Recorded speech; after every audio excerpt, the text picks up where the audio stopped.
de ángeles cantan a ti, al Padre y al Espíritu Santo de Dios. Pero por tu gracia y por tu amor, nosotros también nos unimos a ellos. Te adoro, mi Rey. Te adoro. Amén.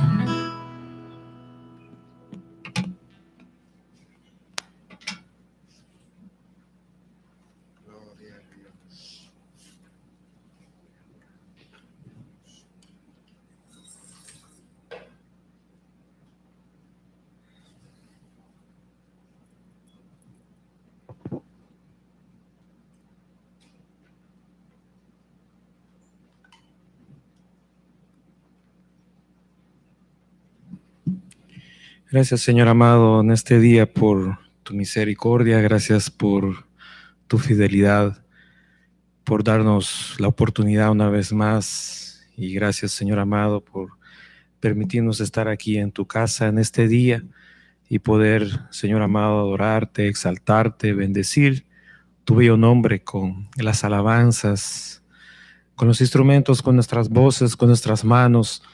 Señor, te honramos, te glorificamos, sea tu nombre bendecido de ahora y por siempre.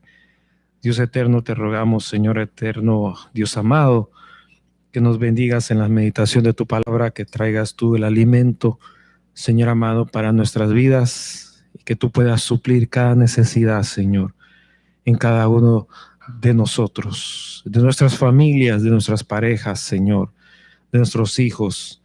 Dios amado, en el nombre poderoso de Jesús de Nazaret, bendito sea tu nombre en esta hora. Amén, Señor, y amén. Gloria a Dios. Bendito tú eres. Gracias, Señor. Dios les bendiga, hermanos. Bienvenidos este día a este servicio. Domingo 19 de diciembre, iba a decir, de septiembre. Ya se parecen, ya van los días, los meses pareciéndose. Y estamos muy contentos este día de estar aquí en la casa del Señor, de verlo a usted también, y también de poder saludar a los hermanos y amigos que nos miran a través del internet. Sean bienvenidos en este día. Nos sentimos muy contentos de estar aquí en la casa del Señor. Hemos estado, desde que empezó este año 2021, desde el primer domingo de este año 2021, en el calendario romano, ¿verdad? Tengo que especificar las fechas. Hemos estado hablando acerca del bautismo de poder y haciendo énfasis en la importancia y la necesidad de que cada creyente pida el bautismo del Espíritu para su vida. Y escogimos el libro Los Hechos de los Apóstoles desde el capítulo 1 en orden, para mirar, ¿verdad?, la importancia, lo indispensable que es el bautismo del Espíritu, el bautismo del Espíritu Santo, que es el bautismo de poder, y que el Señor Jesús y que en el Antiguo Testamento había sido anunciado con anticipación. Y el día de hoy vamos a dar un paso hacia adelante. Estamos avanzando en este recorrido del libro Los Hechos de los Apóstoles, y hoy comenzamos el capítulo número 9. El capítulo número 9 del libro Los Hechos de los Apóstoles comienza con la narración de Saulo de Tarso, conocido como Pablo, el apóstol Pablo. Y comenzando desde el capítulo 9, desde el verso número 1 en adelante, vamos a estar haciendo un recorrido muy interesante, hablando de cada una de las cosas que aconteció en él, en la vida de él. Y le recomiendo que no se lo pierda, porque va usted a escuchar, va usted a aprender cosas nuevas, cosas muy interesantes que van a ser de utilidad para su vida.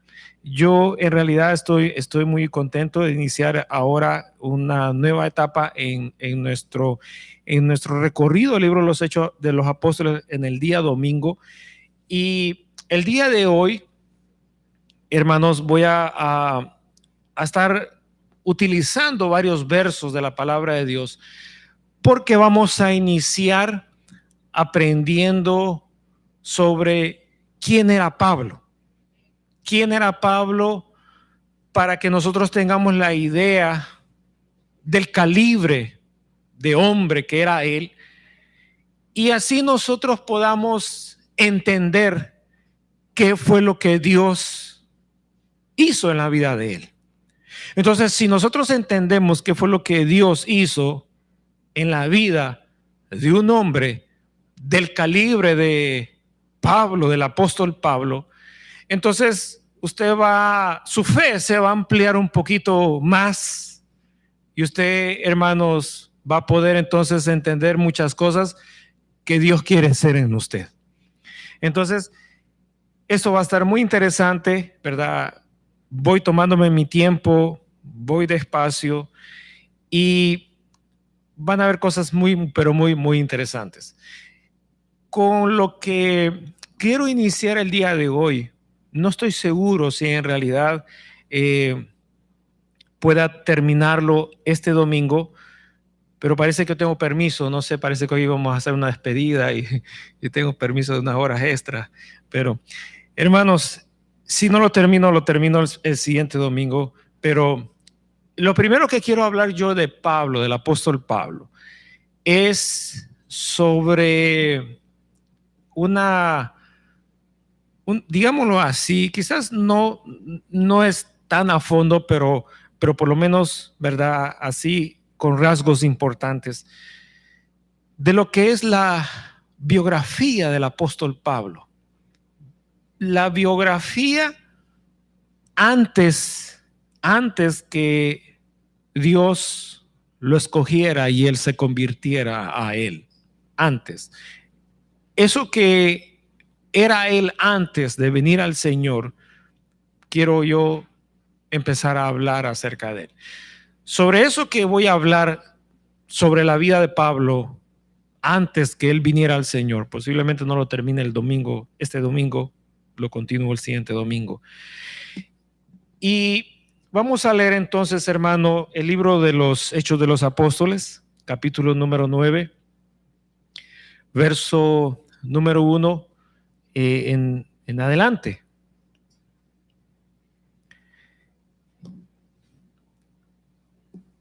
Capítulo 9, verso número 1 en adelante. Dice la palabra del Señor de la manera siguiente. Saulo, a él se le conoce como Saulo de Tarso, porque era el lugar se llamaba Tarso. Es un lugar que está cerca de las regiones de Grecia, de lo que hoy es Grecia, pero que era una zona conquistada por el Imperio Romano en aquel tiempo. Y el Imperio Romano había conquistado también toda la nación de Israel, incluyendo Jerusalén. Entonces, ocurría algo como lo que nosotros hoy vemos como el caso de Puerto Rico. Alguien que nace en la isla de Puerto Rico es nativo de Puerto Rico y es un puertorriqueño. Pero a la vez, la isla está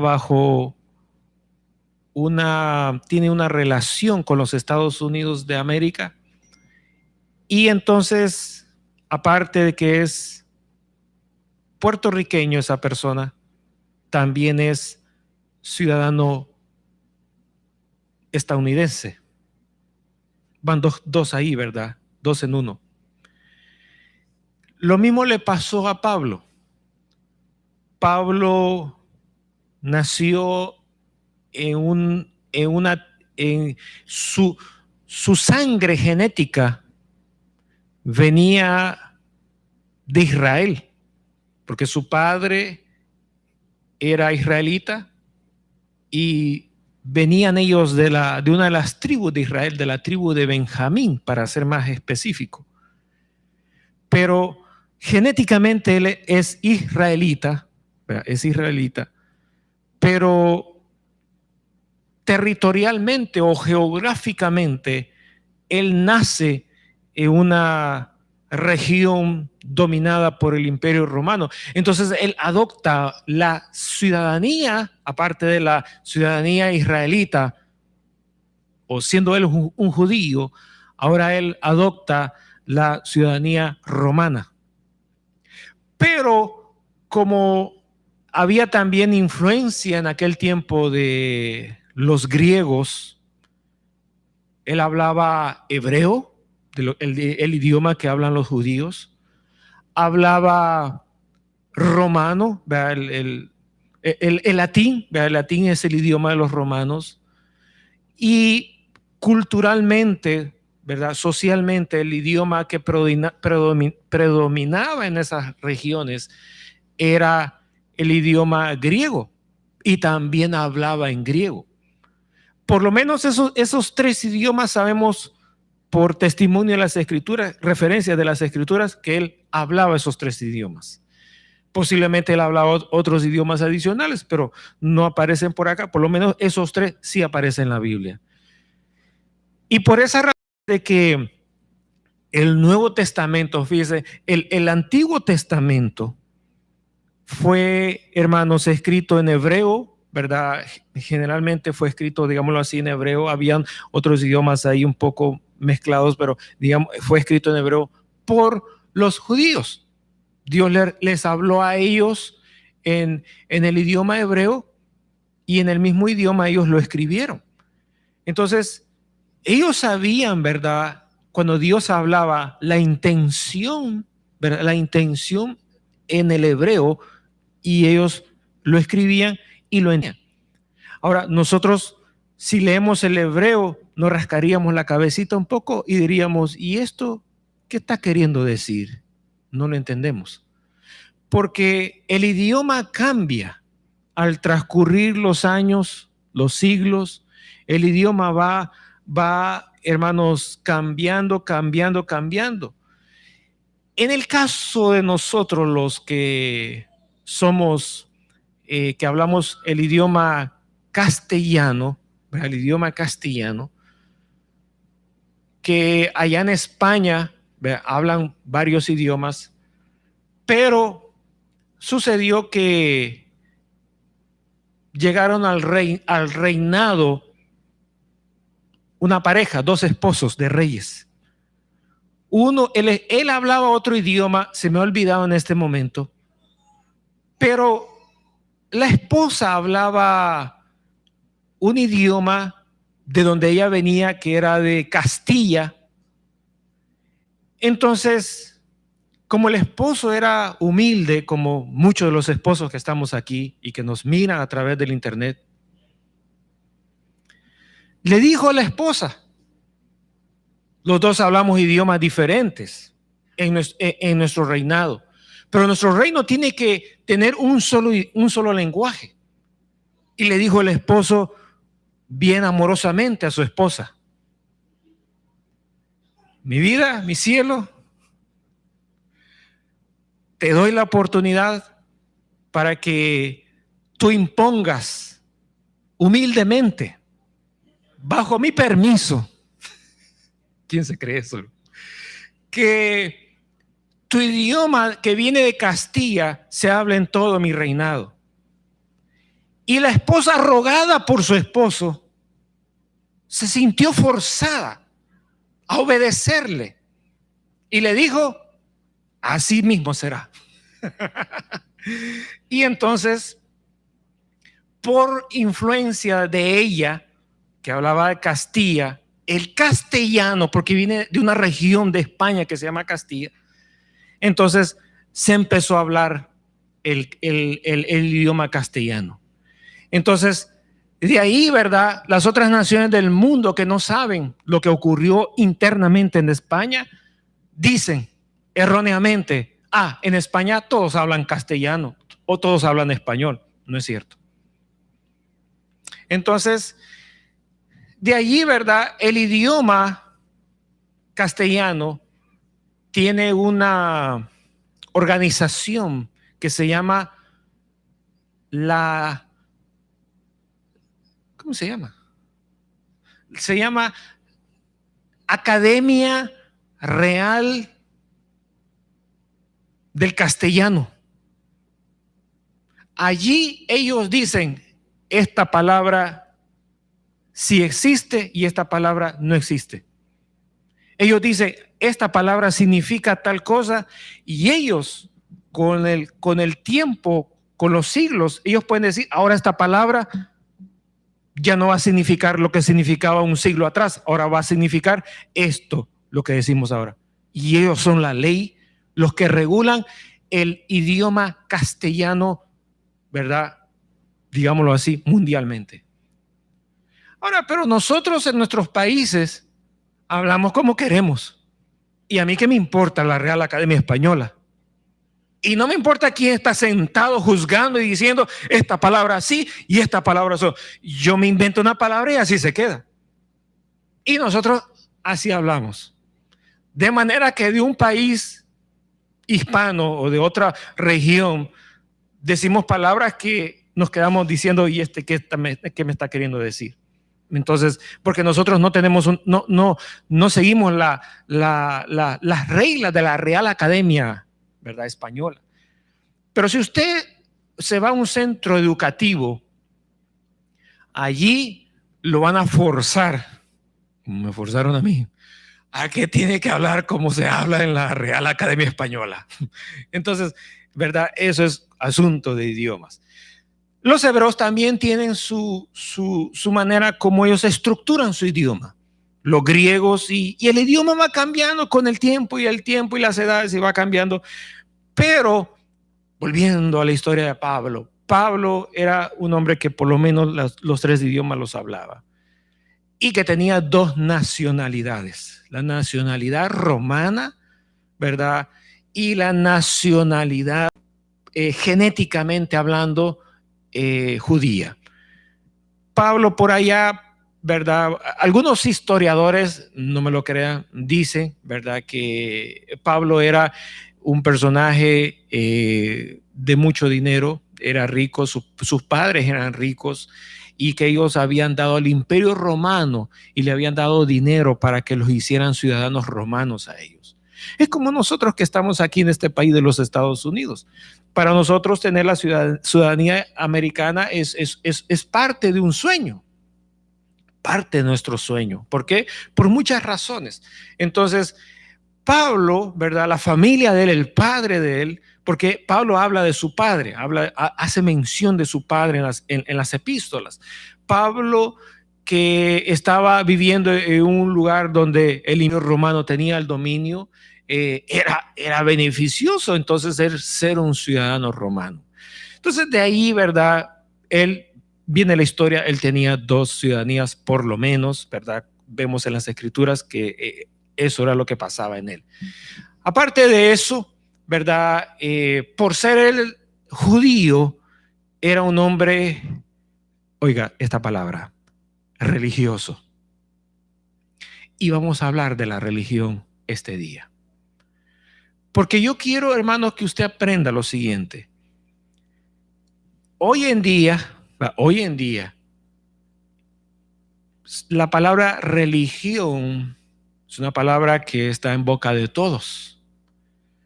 Pero no todos entienden qué significa religión. Nosotros decimos religión y pensamos rápido en el Papa. Decimos por acá religión, pensamos en el pastor. Si no es el pastor, es el Papa. Y uno de los 2 es religión. A mí a veces me han confundido con el Papa. Yo no sé por qué. Y no creo que al Papa lo hayan confundido conmigo. Pero a mí me han dicho muchas veces Papa. Y muchas personas han pensado que voy a actuar como el Papa. Y cuando se dan cuenta que no soy el Papa, se van de la iglesia. Y yo tendré que ponerme un manto, un gorrito, no sé, algo tengo que hacer para que regrese la persona. Pero es que en realidad la palabra religión tiene su raíz, de dónde salió. Tiene su significado real, de dónde salió. Pero que el andar de boca en boca y con el tiempo eso se ha ido degenerando de manera, por lo menos yo, que si alguien me dice religión es un insulto para mí. Y si yo digo esa palabra religión para otro, sepa de antemano que yo lo estoy haciendo despectivo. ¿Por qué esos sentires y esas reacciones? Bueno, vamos a ver acerca de eso. ¿Por qué razón? Porque tengo que hablar de un hombre, de lo que Dios hizo en la vida de un hombre que era religioso. Entonces, al entender por qué Pablo era religioso, usted va a entender cuándo la religión tiene influencia en usted o cuándo la religión tiene influencia en otro. Entonces, para mí es importante que al hablar de Pablo, usted tiene, hermanos, tiene que tener unos lentes especiales y eso se lo voy a dar en la enseñanza que voy a estar hablando. Tiene que tener unos lentes especiales para decir, sin lentes yo no puedo ver dónde está la religión en mi prójimo o dónde está la religión en mi vida. Pero con los lentes de la enseñanza que voy a oír, yo voy a poder ver dónde está la religión en mi prójimo y dónde yo inconscientemente, forzosamente, he practicado la religión que no me ha llevado a ningún lugar hasta este momento. Entonces, hablando de Pablo, ¿verdad? Vamos a hablar de Pablo y vamos a ver la vida religiosa de Pablo y cómo. Dice, ¿y cómo? Dios tuvo que hacer un corte en ese lazo de religión que él tenía para que Dios pudiera hacer el cambio que hizo en él y entonces entender quién fue y quién es el apóstol Pablo. De eso vamos a aprender, se lo garantizo. Entonces, voy a leer, hermanos, en primer lugar, bueno, lo vamos a hacer así. Voy a leer el verso número 1 del libro Los Hechos de los Apóstoles, capítulo número 9, verso número 1. Dice de esta manera, Saulo, dice, desde ya, cuando hablemos de Pablo, métase en la cabecita y después se lo va a sacar. Y si no lo puede sacar, yo le voy a ayudar a sacarlo. Pero métase en la cabecita de que él es un hombre súper religioso. A una persona súper religioso, ¿cómo le llamamos hoy en día? Vamos a aprender esos nombres que hoy en día se utilizan y que antes no se utilizaban. Hay nombres, palabras en la Biblia que están allí, pero que hoy en día no se utilizan las palabras, pero tienen otra palabra hoy en día y significan lo mismo. Entonces, una persona que es súper religioso, hoy en día, ¿con qué palabra se le identifica? No me va a decir ladrón, por favor, estamos hablando en serio. ¿Cómo se le llama? Se le dice fanático.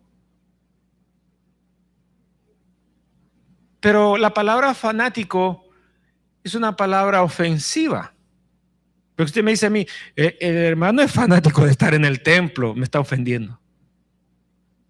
Tiene que ponerle florcitas para que no me duela tanto. ¿Qué otra palabra hay para eso? Piense. A veces lo hemos dicho y estoy seguro que lo ha dicho o lo ha visto, pero piense un poquito. Vamos a pensar en esta enseñanza hablando de Pablo. ¿Con qué otro nombre se le conoce? Si usted quiere ofender a una persona, dígale, sos fanático de la iglesia. Lo está ofendiendo. No es un orgullo que usted va a decir, ay, me digo, fanático. No, lo está ofendiendo. Ahora, si usted le dice a alguien, sos fanático del fútbol, ay, saca el pecho, ay, sí, somos campeones de la liga. Pero en las cosas del Señor no, ahí da vuelta la interpretación. ¿Con qué otro nombre a uno se le puede mencionar a una persona que es súper religioso? Perseverante, no, hay otra palabrita.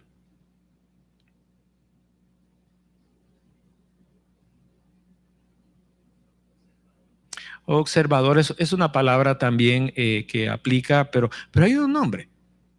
Hay un nombre que es que si alguien le dice, uy, este hermano es, y pone esa palabra, usted va a tener que tener mucho cuidado porque es una persona súper religioso que se fija en las cosas más mínimas.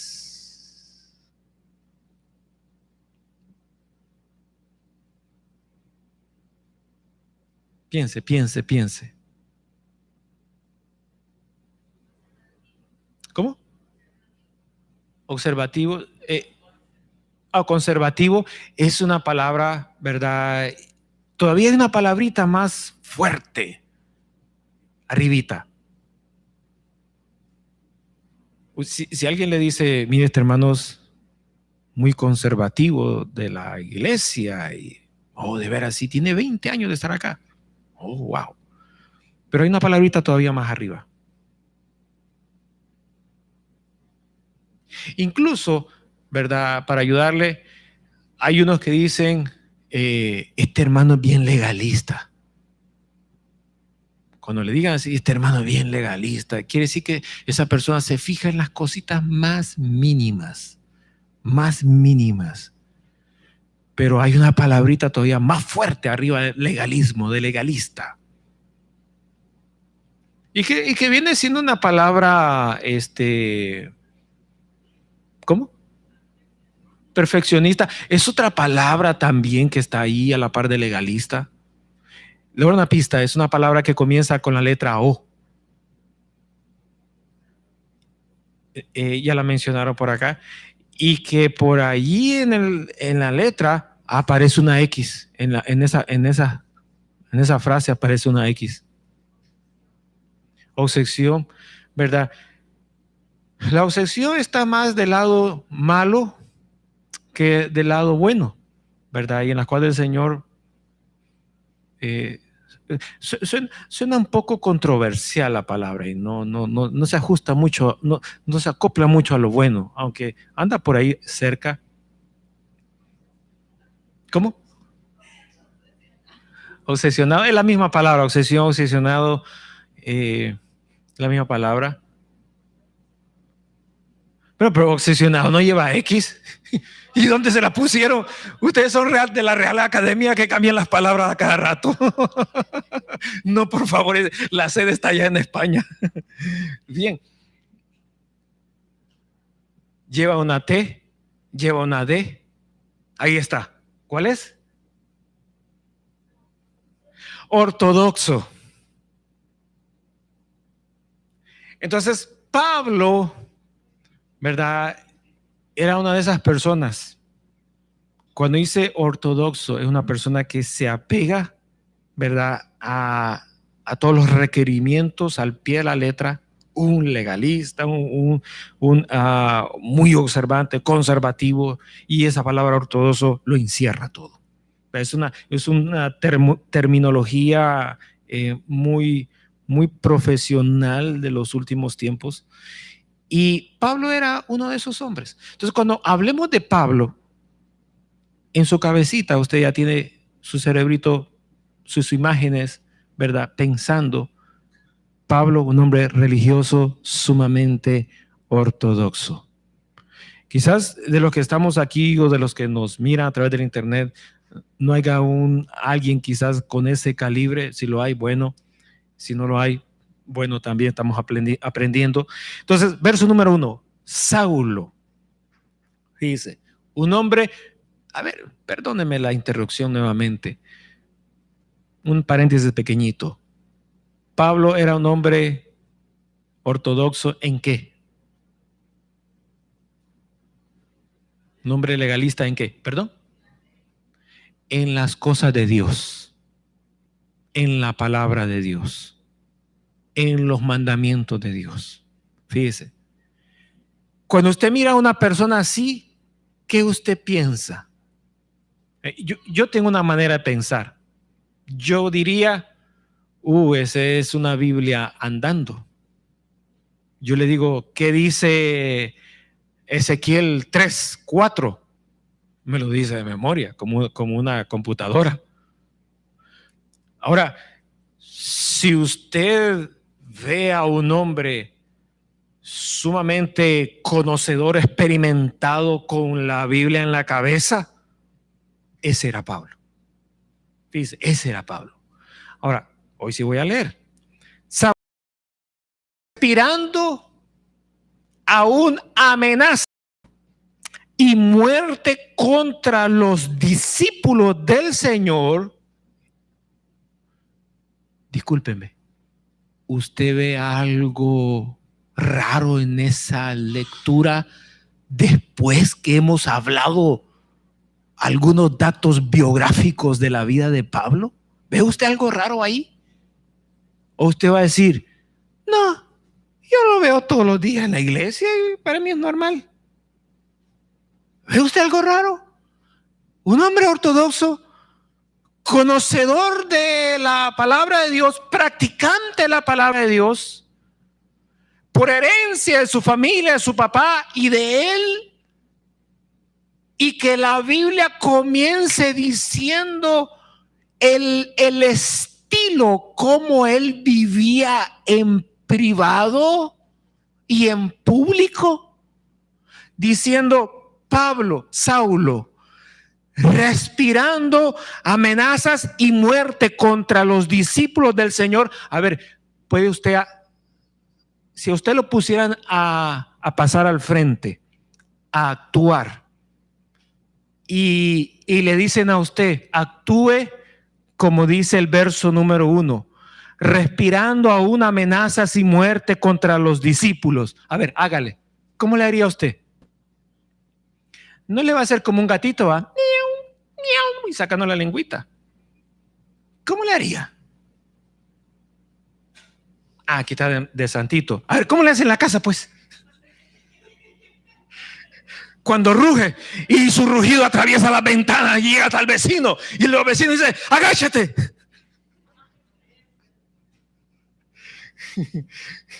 Y de repente el vecino está así, pasa el puño atravesando la tabla roca y dice, ¡ay!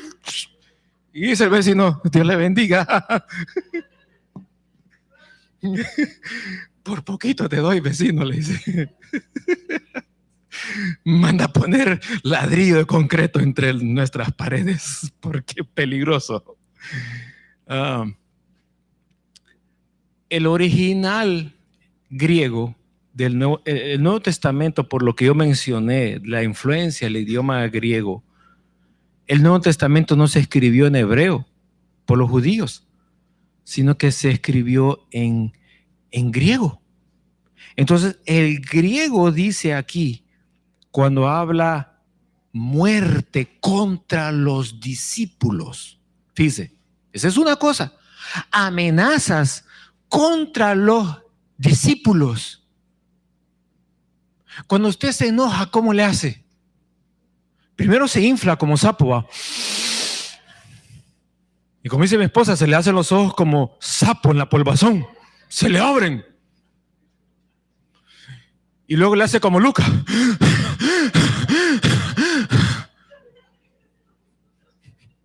Aquí hay uno, dice, ¿dónde está? Y un hombre que tenía todo el conocimiento de Dios aquí en la tierra, está como una fiera aquí abajo. ¿Contra quiénes? Contra los discípulos del Señor Jesucristo. Óigame, ¿es posible eso que ocurra aquí en la tierra?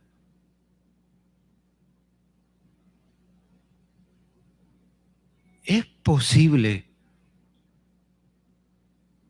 que hermanos de la iglesia, siervos del Señor, pastores, personas que el Espíritu Santo le da visiones, sueños tremendos, lleguen un día a comportarse como una bestia en esas magnitudes?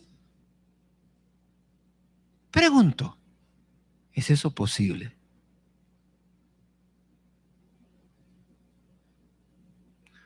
Unos mejor miran para el suelo, otras miran si han cambiado el cielo falso, el templo. Hermano, yo estoy aquí. ¿Es posible que eso ocurra? Parece que no está muy convencido, parece que quizás yo estoy enseñando mal este día.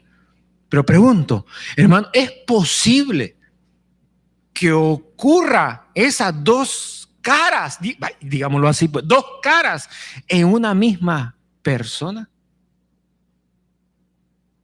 Que en el templo, en el culto, esté llorando y tocado por la presencia de Dios, y en cuestión de minutos, allá afuera en la acera, esté diciéndole a alguien con una pistola en la mano: te mato.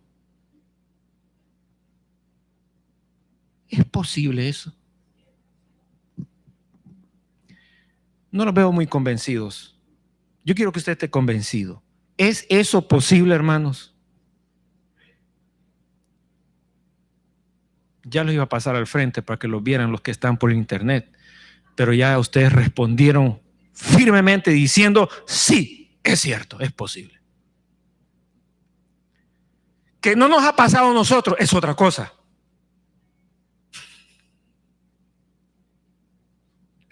Pero es posible, es posible. Ahora, pregunto, ¿por qué? Si nos metimos en este túnel, hay que darle solución. Y usted está aquí no para llevarse problemas de aquí, sino para llevarse soluciones de aquí. Soluciones de la palabra de Dios, obviamente. Pero me pregunto, ¿por qué ocurren estas cosas? Pablo es un hombre religioso. Entonces el problema está, y lo vamos a hacer así tentativamente como investigadores, y si le encontramos el problema, entonces vamos a decir: aquí está el problema. Pero como investigadores, ¿verdad? Había un juego, me acuerdo cuando era joven, todavía está ese juego, que se llama Detectives. Y cuando todos los jugadores, es un juego de mesa, cuando todos los jugadores empieza el juego, ¿verdad? Con los dados y las cartas ahí, unas cartitas ahí, unas tarjetitas, más bien dicho, unas tarjetitas. Y sigue las reglas del juego. El juego empieza de esta manera, diciendo lo siguiente: todos son sospechosos. Eso se parece mucho a los detectives en la vida real. Sucedió algo que hay que investigar. Los detectives llegan y dicen: bueno, en primer lugar queremos encontrar quiénes son los sospechosos. Después que tengamos una buena cantidad de sospechosos, vamos a investigar más a fondo y ahí vamos a encontrar al culpable. Entonces, como una ligera sospecha, vemos que Pablo tiene una religión, es un hombre religioso, y vamos a encontrar si la religión es la causante, dice, la causante de que la persona tenga dos caras delante de Dios y dos caras también delante de los hombres. Y una de las cosas que en la iglesia, bueno, por lo menos yo procuro, es y enseño de esa manera, de que tengamos una tan sola cara. ¿Qué quiero decir con esto? Que así como ustedes aquí en la iglesia, ¿verdad? En el tiempo del servicio, porque yo aquí en la iglesia no veo diablos. Yo aquí veo ángeles, varones y ángeles, hembras. No veo diablos, no veo ninguna diabla, ningún diablo. Entonces la intención es que la cara que tengamos aquí en la iglesia sea la misma cara en el matrimonio, sea la misma cara con los hijos, sea la misma cara en su trabajo, sea la misma cara con sus amigotes y sus amigotas, sea la misma cara con sus familiares, sus primos, sus tíos, sus abuelos, su demás familia de sangre. Entonces, cuando ustedes tienen una misma cara en todos esos círculos sociales que yo bueno, perdón, se me olvidaba, y que tenga la misma cara en Facebook, y que tenga la misma cara en YouTube, en Twitter, y etcétera, etcétera. Porque uno se cambia en la cara.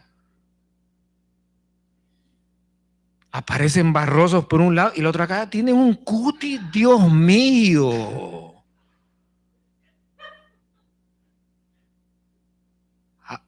Aparecen en un BMW y anda en bicicleta en la vida real. Aparecen con los anillos así y no tienen pero ni cartera. Entonces, cuando usted tiene la misma cara en todos sus círculos sociales, usted puede tener un concepto de esa persona, un solo concepto de esa persona, un tan solo concepto de esa persona. O es una persona mala, un mal concepto, o es una persona con un buen concepto. Pero cuando usted ve diferentes caras, ¿verdad? ¿Usted qué dice de esa persona?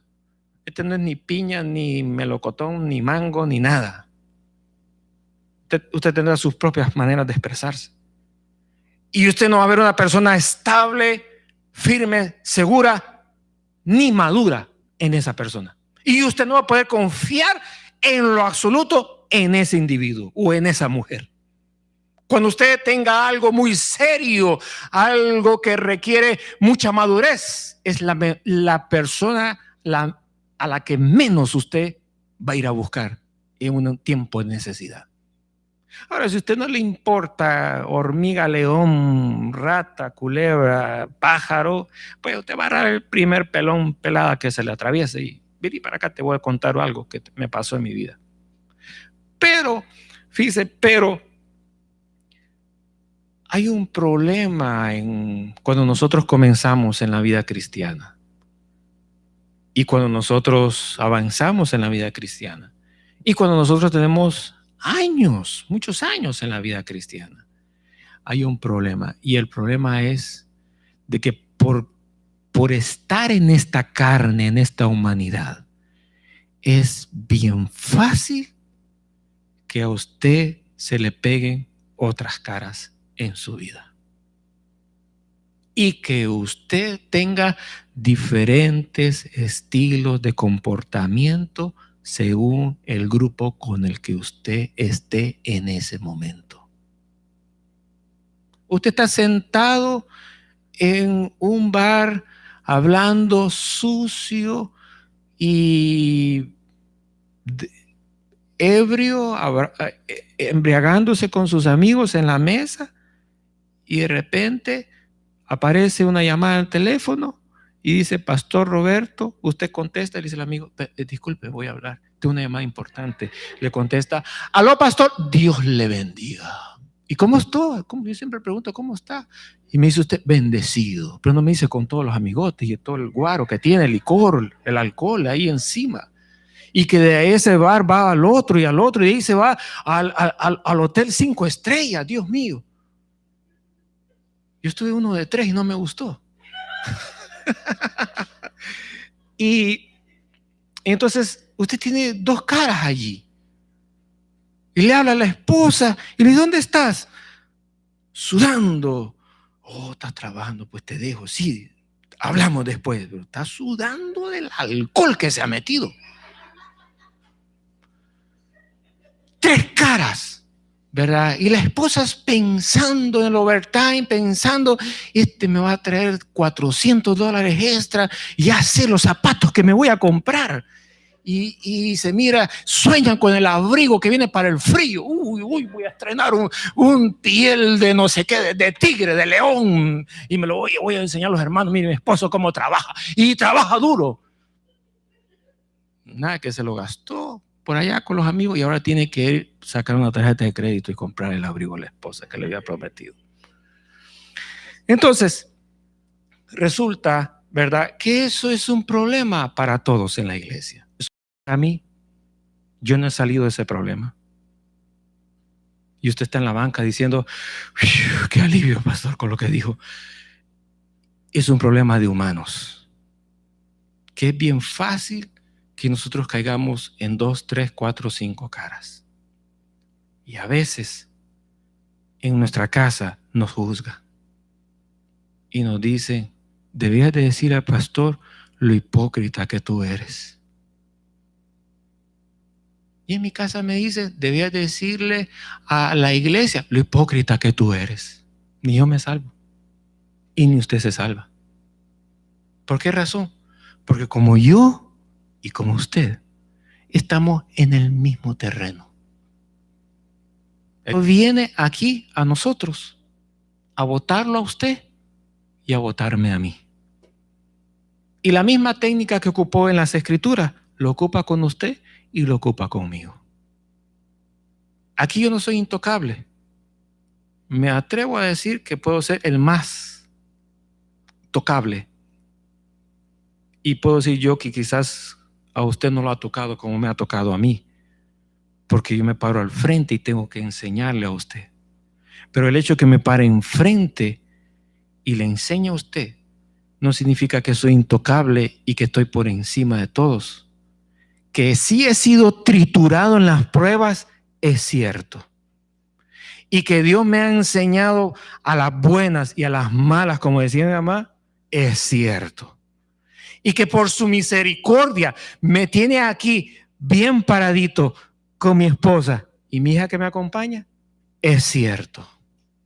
Entonces, de lo que aprendo, ¿verdad?, me siento contento y me deleito en enseñarle la palabra de Dios a usted. Pero no se sienta mal por lo que acabo de decir, por lo que estoy diciendo. No es ninguna intención a usted incomodarlo. Y si usted se siente incómodo, le voy a decir algo, no se vaya, todavía me falta mucho. Porque quiero yo enseñarlo. Si usted siente incomodidad, es porque algo dentro de usted se está revolviendo. Y eso es bueno, revolverlo. Porque lo que no sirve y se asienta, hay que sacarlo a un ladito y quedarnos con lo que es puro y concentrado que viene de Dios. Entonces, Pablo era así, de esa manera. Era un hombre religioso, pero ahora aquí él aparece amenazando a los hermanos. Fíjense, a los hermanos que tenían la misma palabra que él había aprendido. ¿Alguna vez usted se ha sentido amenazado por alguno de los hermanos? No diga nada, por favor. Si le ha pasado, yo le voy a decir algo. No es nada nuevo. Si nunca le ha pasado, prepárese. Porque no va a ser extraño que un día un hermano de la iglesia lo quiera amenazar a usted. No es raro que un día un hermano le saque la pistola y le diga, pum, pum, pum, pórtate bien conmigo. No es raro. No es raro que un día le mande una amenaza en un papel. No es raro. No es raro. No es raro que un día le quiera robar, le quiera hacer una mala jugada Un mal negocio no es raro. ¿Por qué razón? Porque hay un problema que hubo en Pablo y ese mismo problema se repite en las iglesias. No importa si usted es pentecostal, no importa si usted es evangélico, protestante, no importa si usted es bautista de las asambleas de Dios, del séptimo día, sabatista o católico, no importa quién usted sea, ese problema se da a nivel mundial en todas las iglesias, en todos los tiempos, hasta el día de hoy. Entonces, ¿para qué es importante esta enseñanza? Porque usted va a poder aprender y detectar y ver dónde está el problema, no solamente en uno mismo, sino que también el problema en otro. Y usted, al saber, ¿verdad?, va a tener la solución en sus manos. Y uno de los problemas que hay en esto es que uno se libra de la contaminación de la otra persona. Entonces, sigo leyendo. Saulo respirando aún amenazas y muerte contra los discípulos del Señor. Vino al sumo sacerdote. ¿Quién era el sumo sacerdote? No era el que pasaba por, ¿verdad?, en la sala de cine, popcorn. ¿Quién era el sumo sacerdote? El sumo sacerdote era la máxima autoridad en la tierra, delegado por Dios a través de las Escrituras. Y era el único hombre al cual Dios oficialmente se le revelaba en voz audible dentro del templo. Era el único. Alguien me dirá, con el Papa, en la posición. El Papa es el número 1 de toda la Iglesia Católica. Pero aquí era el sumo sacerdote. La posición la había dado Dios. El nombre lo había dado Dios. Y Dios escogía a la persona. Este va a ser el sumo sacerdote. Entonces, si en la tierra la máxima autoridad que había de parte de Dios habló con Pablo y le dijo, Pablo al sumo sacerdote, necesito unas cartas. Ahora, no se vaya a pensar de que Pablo andaba buscando un part-time y que necesitaba una carta de recomendación para decir que él era un buen trabajador. Porque Pablo, aparte de que era buen religioso, era un hombre que construía tiendas para habitar. Pero ¿cómo las hacía él en aquel tiempo? Bueno, no sabemos, pero por eso es que él, como construía en sus epístolas, ocupa la palabra arquitecto. ¿Por qué? Porque él diseñaba, pensaba cómo hacer la carpa bonita y cómo hacerla funcional, que trabajara, que no se derribara, que no hubiera quejas del cliente, ¿verdad?, por decirlo así. Entonces, él, ¿verdad?, tenía todo, lo hacía de esa manera. Él lo construía y trabajaba construyendo tiendas, dice la Biblia. Entonces, más por ahí adelante lo ocupa la palabra arquitecto relacionado con el Señor. Y ahí vamos, hay otra cosita ahí aparte. Entonces, el sumo sacerdote, cuando ve que Pablo viene a él a pedirle cartas, el sumo sacerdote le dice, yes, I will. Le dice, sí, cómo no. Oiga, el sumo sacerdote también se está uniendo con Pablo en mandarle amenazas a los hermanos. ¿Y cuáles eran las amenazas que le daban a ellos?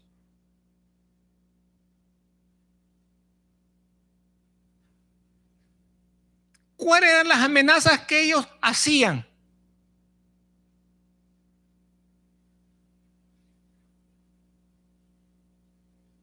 Piense un momento.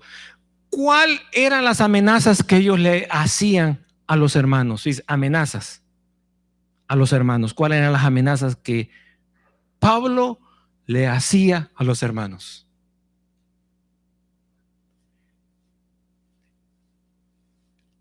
Pero formemos la oración ahí.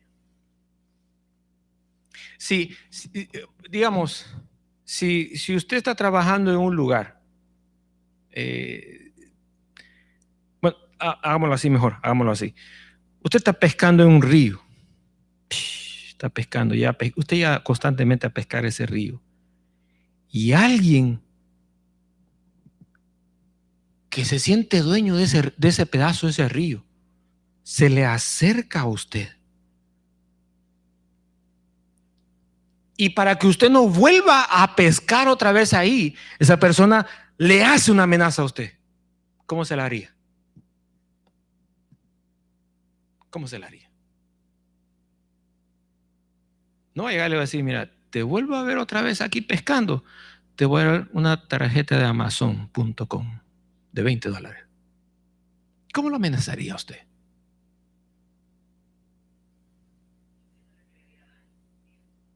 Daño físico.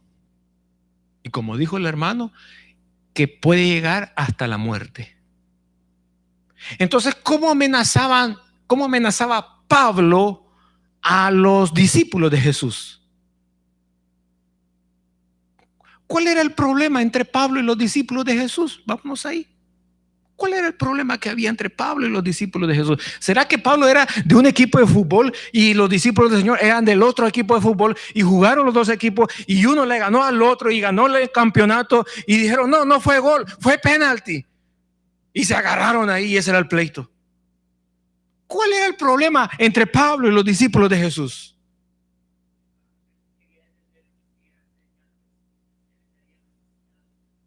Muy bien. El problema número uno era Jesús. Ese era el problema.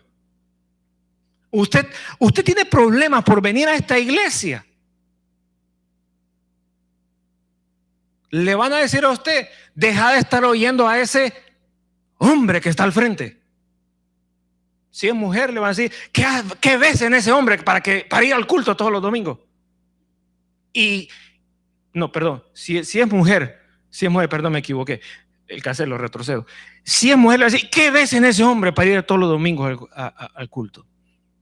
Y si es mujer. Y si es hombre, ¿qué le van a decir? ¿Qué negocio te tenés con ese tipo? ¿A dónde se van después del culto los dos? El problema no soy yo. Hay un problema y es Jesús. El esposo le dice a la esposa, no más iglesia. Hay un problema. El problema es Jesús. La mujer le dice al esposo, ¿te vas para el culto? Me consigo otro marido. Entonces el hombre viene temblando y afligido, pastor, ore por mi mujer.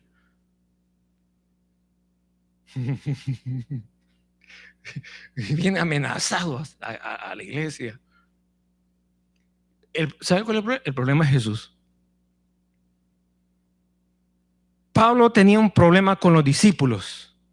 Y el problema con los discípulos, fíjese, los discípulos ponían las manos sobre los enfermos y sanaban. Los discípulos ponían las manos sobre los nuevos creyentes y el Espíritu Santo los bautizaba.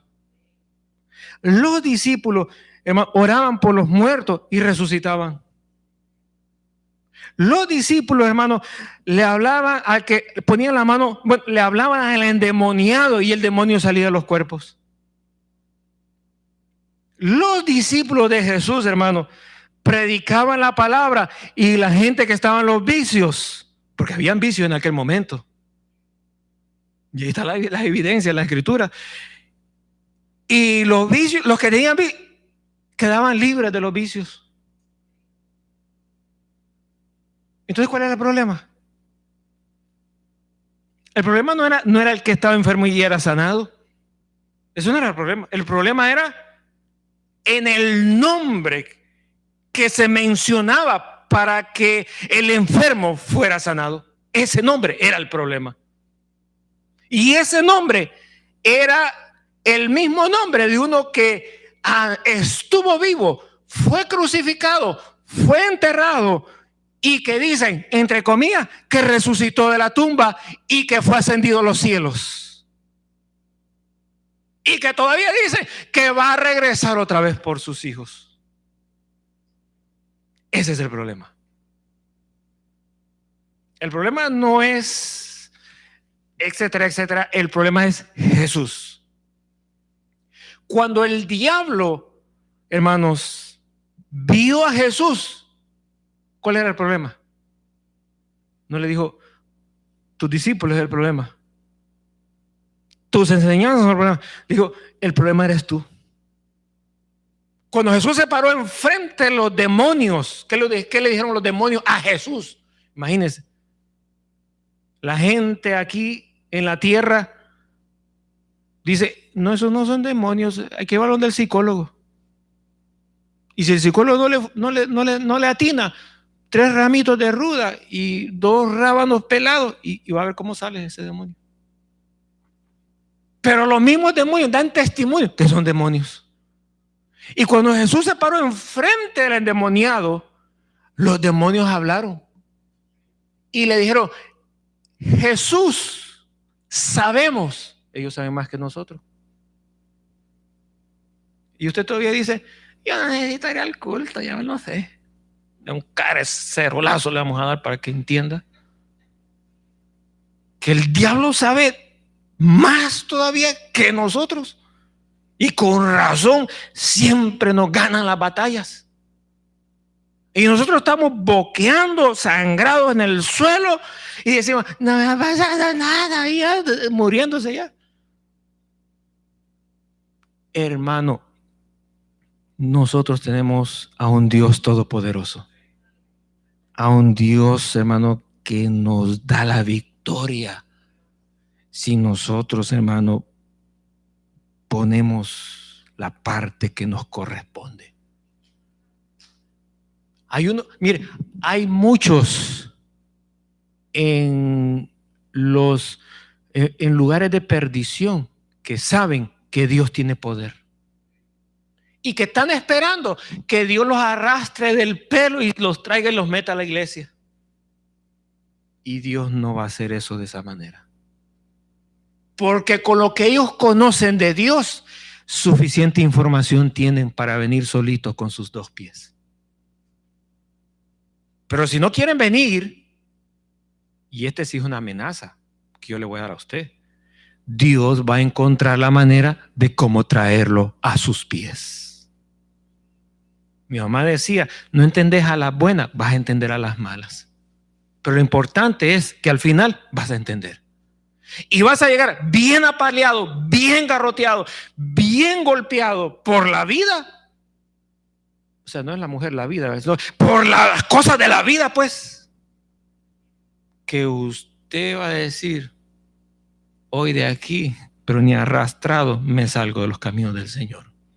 Y esa convicción es la que Dios quiere que nosotros tengamos sin necesidad de pasar por dolores y problemas tan duros en la vida. Y todo está si nosotros entendemos la palabra del Señor. Y los demonios le dijeron al Señor, sabemos que eres el Hijo de Dios.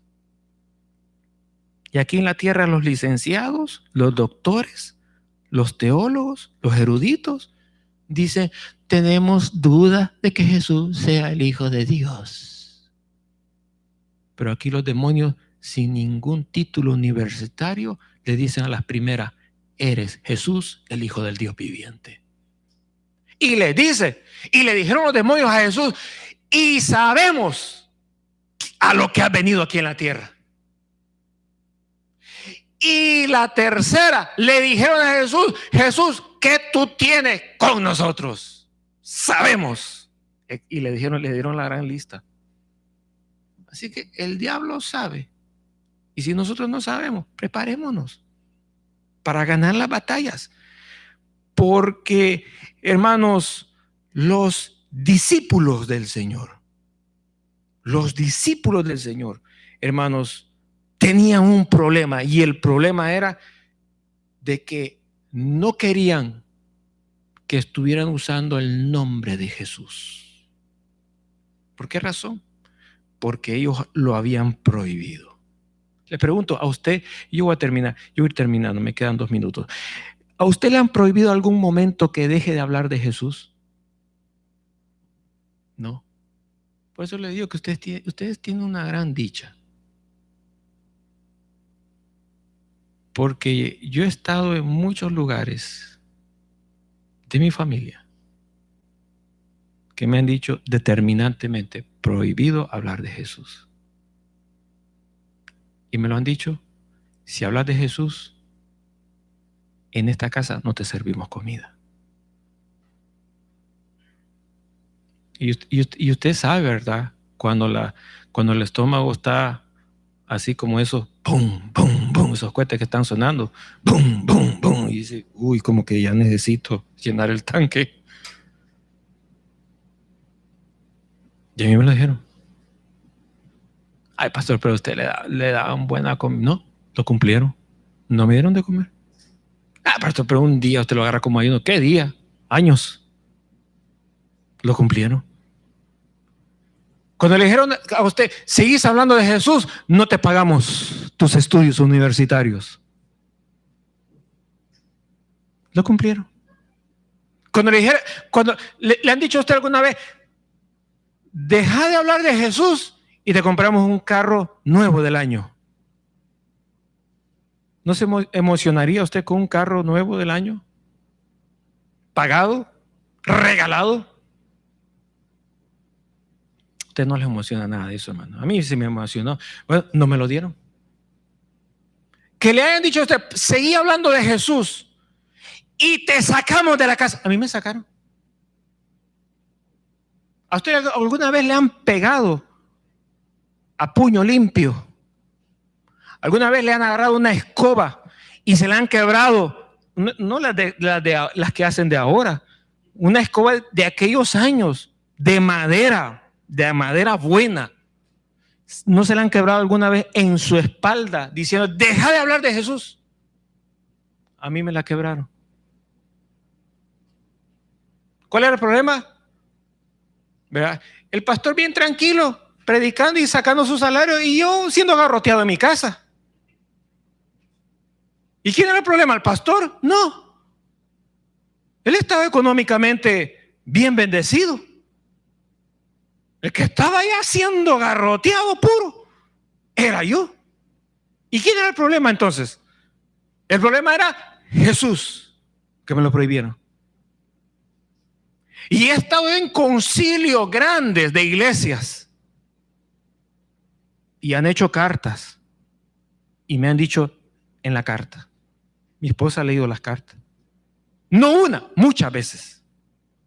Deje de hablar, le prohibimos determinantemente a partir de aquí que deje de hablar de Jesús. Y yo he tenido la carta, mire, y son tan cobardes que no me la dan, sino que la reparten. Como que es un yarcel el que va a haber en la colonia, ahí en la calle, en el bloque. Pero a mí no me llega. Y digo yo: ¿y quién me puede a mí prohibir que deje de hablar de Jesús? Mi esposa aquí ha tenido sueños. Ella dirige las alabanzas. Y Dios tiene un trato con ella en las alabanzas. Y yo en ese trato no me meto. No, yo no me meto. Porque yo tengo que discernir bien si me voy a meter con ella o me voy a meter con Dios. Mejor me aparto. Y ella ha tenido sueños donde dirigiendo en este altar, el diablo le ha querido poner una mano en la boca para que no cante de Jesús. Y hasta el día de hoy, gracias a Dios, ahí sigue cantando. Entonces, ¿el problema cuál es? El problema no soy yo, el problema es Jesús. Y Pablo, un hombre religioso, y el hombre que estaba por encima de todos los hombres en la tierra, el sumo sacerdote, se ponen de acuerdo en firmar una carta y mandarla con esa carta, que Pablo entrara a cualquier lugar, a las casas. Aquí en este país hay una ley, y posiblemente en otros países, pero nadie puede irlo a sacar a usted de su casa, legalmente. Ilegalmente sí, ¿verdad? Pero legalmente no. Si la persona no llega con una carta de un juez.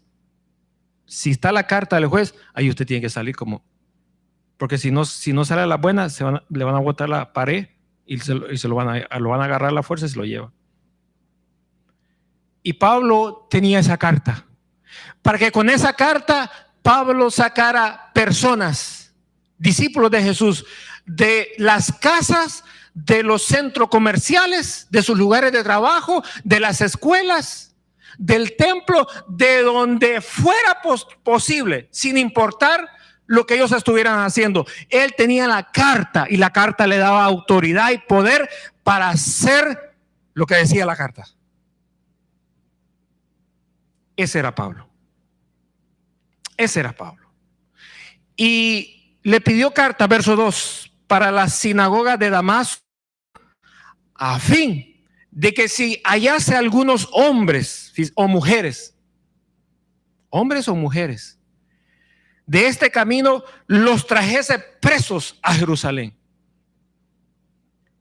Si hallase algunos hombres o mujeres de este camino, los trajese presos a Jerusalén. Termino con esto y continuaremos el próximo domingo con lo que me queda pendiente de la biografía de Pablo. Termino con esta pregunta.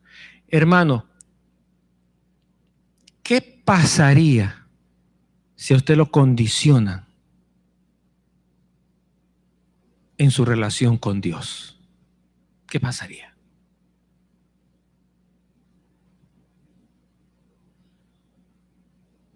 Yo he visto, tengo 36 años de estar en los caminos del Señor, y he visto de todo.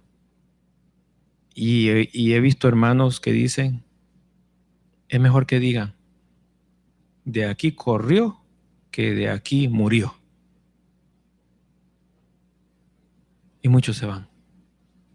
Muchos se esconden, desaparecen, se los traga la tierra. Pero nadie quiere enfrentarse ante un opositor para testificar que sostiene su fe de creer en Jesús. De esos son pocos. Alguien dirá, mire, no lo asegure tanto. Si hubiera andado con Jesús, yo no me corro. Mire, tenemos a un Pedro que andando con él le hicieron la misma pregunta 3 veces y dijo, lo siento, no sé quién es ese hombre. Y después sintió una amargura, un dolor tan profundo que se fue llorando. Hubo otro hombre también que hizo lo mismo, pero la amargura también fue tan profunda en su corazón en ese mismo segundo que prefirió irse y se colgó de un árbol y se suicidó.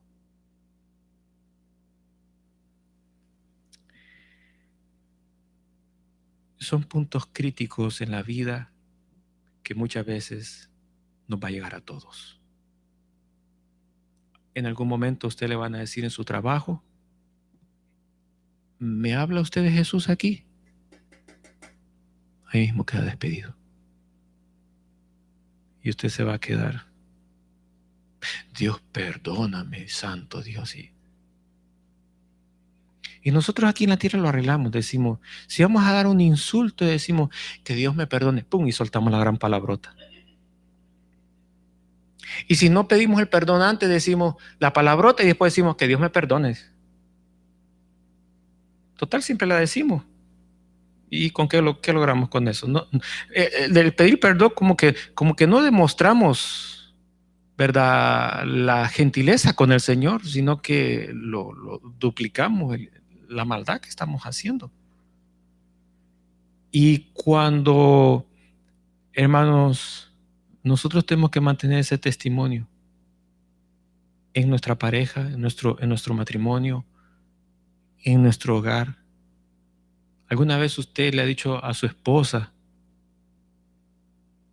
fulana, yo soy de Jesús? ¿Alguna vez, esposa, usted le ha dicho a su esposo, yo soy de Jesús? ¿Alguna vez usted le ha hablado a sus hijos y le ha dicho, hijos, yo soy de Jesús? ¿Alguna vez usted le ha dicho a sus amigos, los amo, los quiero mucho, me siento muy bien estar con ustedes, pero tienen que saber algo, que yo soy de Jesús? ¿Alguna vez usted, hermano, ha estado en una iglesia y se ha tenido algo tan especial y usted ha dicho dentro de su interior, Señor, yo soy tuyo? Esa convicción, hermanos, tiene que ser puesta a prueba. Y los discípulos de acá, hermanos, los amenazaban y le decían, ¿querés seguir hablando de Jesús? ¿Qué cree usted que ellos decían? ¿Qué piensa usted si un día le tocaría a usted tener una experiencia de ese tipo? Aquí en esta nación, usted se puede parar en la cumbre de un edificio y decir, soy de Jesús, y todo el mundo hasta le va a aplaudir. Y le van a decir, ¿y dónde te congregas para ir? A ver, hacer una visita. Pero en otras naciones del mundo, usted hace eso, no dura ni 2 segundos cuando ya lo han asesinado. ¿Qué de las esposas que en esas naciones del mundo a sus esposos los han secuestrado, los han asesinado y la esposa ha ido con sus hijos a encontrar los pedazos de su esposo pastor regados afuera de la iglesia? ¿Qué cree que la esposa tendría un corazón destruido al ver a su esposo, al padre de sus hijos en esa condición? ¿Qué de los pastores que los amenazan con secuestrar a sus esposas? ¿Qué de los matrimonios del Señor que lo amenazan con secuestrar a sus hijos? Hermano, somos sometidos a pruebas duras. Y el Señor lo que quiere es confirmar, hermanos, el testimonio que hay dentro de usted. Porque muchos de estos hermanos y hermanos de hoy, de este tiempo moderno, hermanos, entregaron su vida dando el testimonio al Señor de que eran hijos de Él y que continuarían hablando de Él. Hablamos de un Esteban que lo apedrearon y en su muerte no habló como muchos hablamos en vida. Ya vas a ver, Dios te va a caer encima. No, un momento. Esteban dijo, Señor, recibe mi espíritu y esta falta de ellos no se las tomé en cuenta, perdónalos. Y murió apedreado, asesinado a piedras. Ese es el testimonio que nosotros estamos viendo aquí de estos hermanitos. Y no es para que nosotros digamos,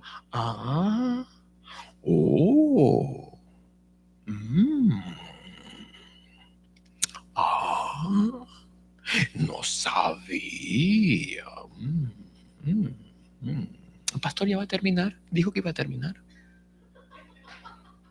Pues no voy a terminar. Es para que, ¿verdad?, demos vuelta al espejo. Y en vez de ver la parte de atrás del espejo, veamos la parte de enfrente y nos veamos nosotros. Porque ese espejo que tenemos enfrente, reflejando nuestra cara, es el espejo de la palabra de Dios. Y que ahí nosotros podemos ver nuestras manchas, nuestras faltas, y podemos hacer las correcciones que querramos. Fíjese, ¿qué querramos? Dejar que el Señor haga en nosotros. Vamos a orar. Señor y Padre, gracias te damos en este día por esta introducción a medias que ha quedado de la vida del apóstol Pablo.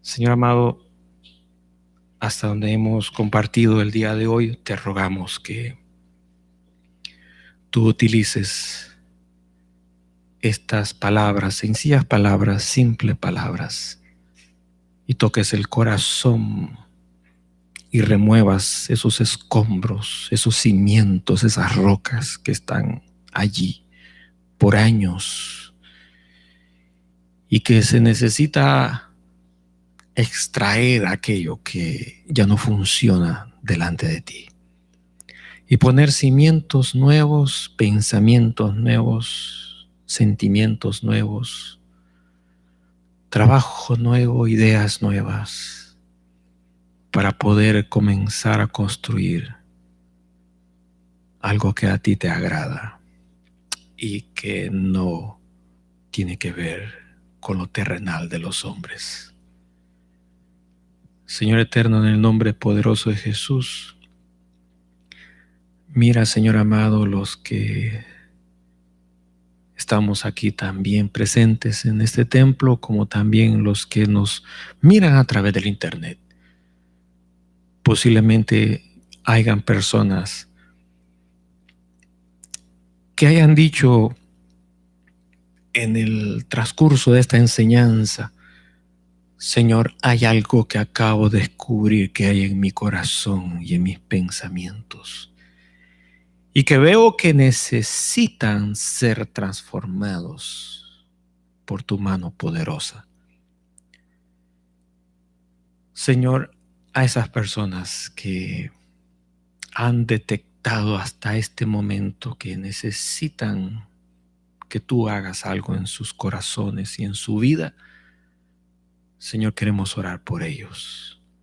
Y si usted ha sentido que existe esa posibilidad de que Dios te está hablando, no importa en qué iglesia usted se asista, se congregue, o en qué iglesia usted heredó de sus padres, no importa el país donde usted se encuentre, la edad que usted tenga, pero le quiero decir en este momento que Dios tiene un plan maravilloso para usted, y el plan maravilloso consiste en salvarlo.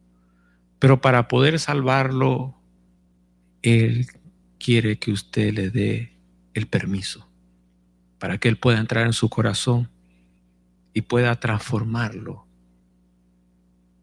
en todas aquellas áreas que usted necesite ser transformado.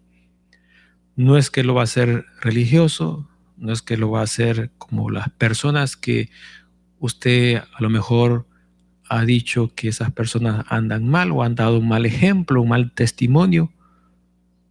En ningún momento. Dios lo que quiere hacer es en usted algo nuevo, algo especial, algo único. Dios no está viendo a las demás personas, lo está viendo a usted en este momento.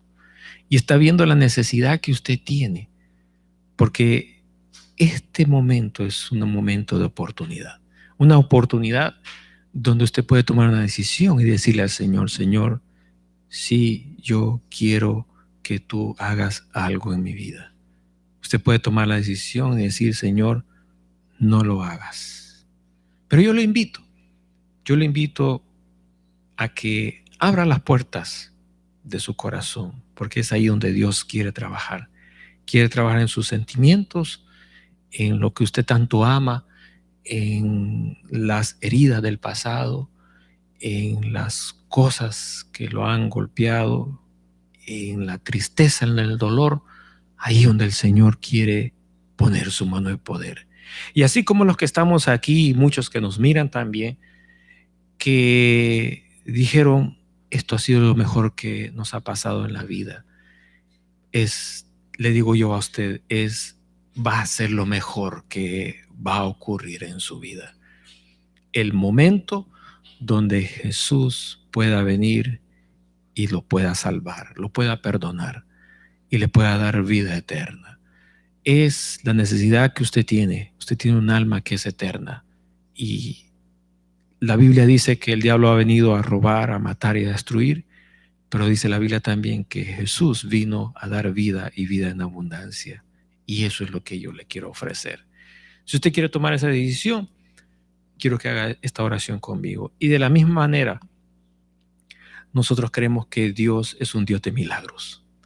Es un Dios que tiene poder y que Él puede hacer las cosas en menos de un segundo. Se puede tomar años, pero no lo sabemos. Pero lo que sí sabemos es de que nosotros tenemos que orarle a Él. Y yo voy a hacer una oración, si usted le quiere entregar su vida al Señor. Si un día usted estuvo en los caminos de Él y se apartó, este es el momento para que usted venga a sus pies una vez más.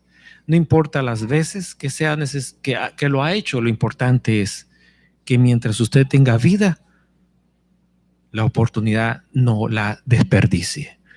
Y si usted necesita un milagro, yo necesito un milagro. Si usted necesita que Dios lo sane, yo necesito un milagro en mi vida. Muchos de los que estamos aquí necesitamos un milagro de Dios. Si usted necesita un milagro, yo quiero en estos segundos hacer esa oración. Y ahí donde usted está, el Dios que está aquí conmigo está también con usted. Y Dios puede hacer un milagro. Yo no sé si lo puede hacer si Él lo quiere hacer aquí o Él lo quiere hacer ahí donde usted está. Lo importante es que podemos venir en oración y pedir por estas cosas que acabo de mencionar. Vamos a orar. Señor y Padre, gracias te damos por la oportunidad que tú me das. Repita estas palabras conmigo. Señor Jesús, te entrego mi corazón, te entrego mi vida. Señor, estoy cansado de la vida que he llevado. Muchas cosas sin respuesta a mis preguntas han llegado a mi mente, pero ahora yo quiero venir a ti para que tú me salves, me rescates de donde yo me encuentro y que la obra maravillosa que tú prometes la cumplas en mi vida. Señor, en este momento yo confieso con mi boca que Jesús es el Hijo de Dios, que murió y vino a este mundo para pagar el precio por mi pecado y que después de ser crucificado y enterrado, resucitó al tercer día y está sentado a la diestra del Padre intercediendo por mí. Señor, lo confieso, lo creo. Y en esta hora, Señor, toda maldición, toda trampa del adversario es rota y quitada de mi vida en el nombre de Jesús. Y soy libre y salvo por tu gracia y por tu perdón. Señor, de la misma manera, te ruego que tu poder maravilloso de sanidad venga a mi cuerpo y me restaures y hagas un milagro en mi vida. En esta hora, en el nombre de Jesús, te expongo mi necesidad, te expongo mi enfermedad, para que tu mano de poder venga y que en este momento yo pueda sentir tu presencia sobrenatural en mi cuerpo, dando ese testimonio verídico de la obra maravillosa que tú puedes hacer cuando el hombre se humilla, se arrepiente y viene en una actitud diferente a través de la oración a presentarse delante de ti. En el nombre poderoso de Jesús, gracias, Señor. Padre eterno, gracias en esta hora por este momento, esta enseñanza y por la oportunidad que tú nos das de venir a ti a buscar el refugio para nuestras vidas. Amén. Vamos a orar, hermanos, en esta hora por las ofrendas. Voy a invitar a Alexander para que pueda hacer la oración. Y si usted nos compartió la ofrenda, ya, amén, Dios le bendiga, gracias. Y si no, usted quiere entregarla, hermano, ahí está un sobre. Gracias, amén.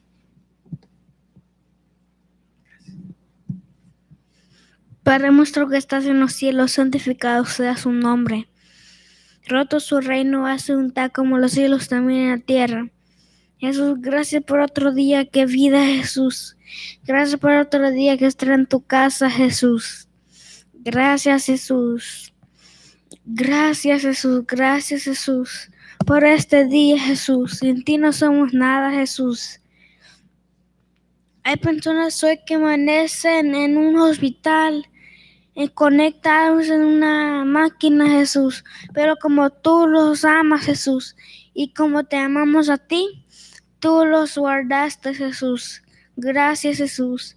Voy a orar para las ofrendas que vamos a recoger hoy, Jesús.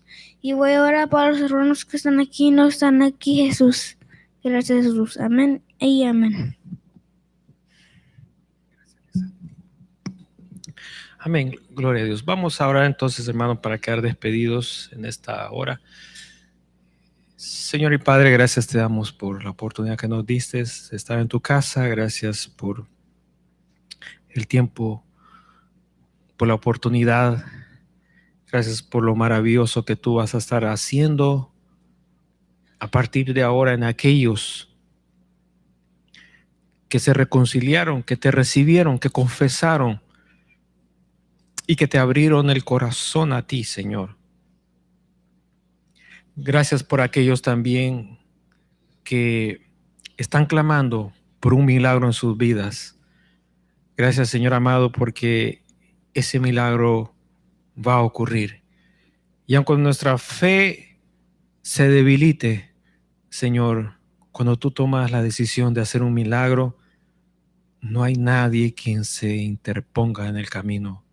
Tú lo haces, Señor, para mostrar tu poder, para mostrar tu misericordia. Dios, gracias. En el nombre poderoso de Jesús de Nazaret. Llévanos con tu paz, con tu bendición a nuestros hogares. Quita todo estorbo el camino y bendice a aquellos también, Señor amado, que están en sus hogares, en cualquier lugar, Señor amado, conectados, disfrutando de este servicio. En el nombre poderoso de Jesús. Amén y amén. Dios les bendiga, hermanos. Bendiciones. Amén. Gracias. Amén. Amén.